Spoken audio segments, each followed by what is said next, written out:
So, you might be thinking, I don't need to prepare for Heroes of the Storm in the Virgin Media Gaming Hexathlon. I've played MOBAs, plus I know loads about both Heroes and Storms. Well, think this at your peril. You see, Heroes of the Storm is a different breed of MOBA. But fear not, just follow these 7 tips and you could be my hero. Baby. Tip number 1. Don't die. Yeah, let me elaborate. Because of the way Heroes of the Storm is designed to be a team game, every time you die can have a massive effect on both teams, not just you and your killer.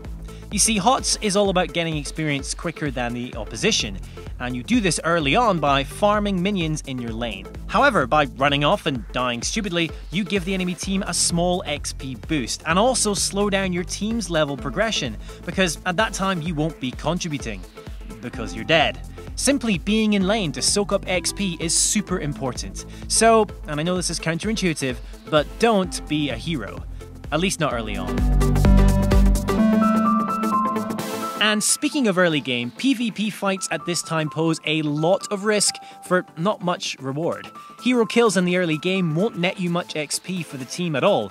In fact, before level 4, the minions will be giving you more XP than the heroes will. Some light harassing to try and get the enemy out of lane wouldn't go amiss though.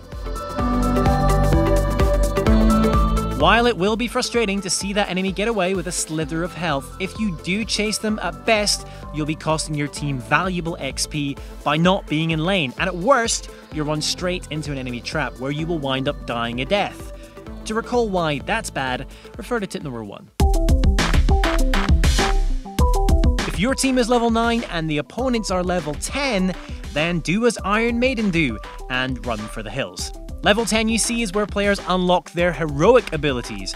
These pack a serious wallop, and going up against that with puny level 9 powers is like fighting a fully armoured battle tank with a lawnmower. So, make sure you also level up to 10 before you engage. Make sure you return to base when you have time, not just when you have 2 HP remaining. If you're below 20% with no healer or fountain in sight, you should think about backing to your portal. Assassins can and will kill you in seconds without you being able to do much of anything. So when you're approaching mid to late game, staying in lane won't be worth that potential death.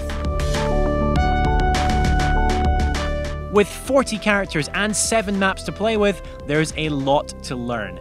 Getting to grips with the intricacies of each battleground, their respective objectives, and what each hero is capable of will be a big time sink, so try and mix up your games as much as possible.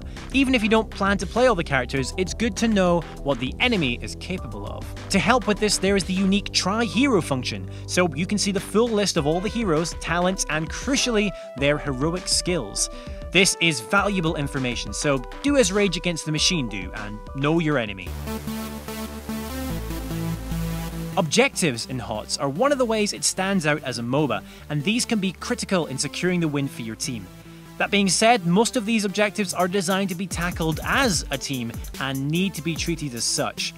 Grouping up to maximize that Dragon Knight capture to quickly take a fort, or making sure your teammate can secure their doubloons on Blackwater Bay are some of the best ways to lay on the pressure. And there you have it, 7 tips to help you succeed at Heroes of the Storm in the Virgin Media Gaming Hexathlon.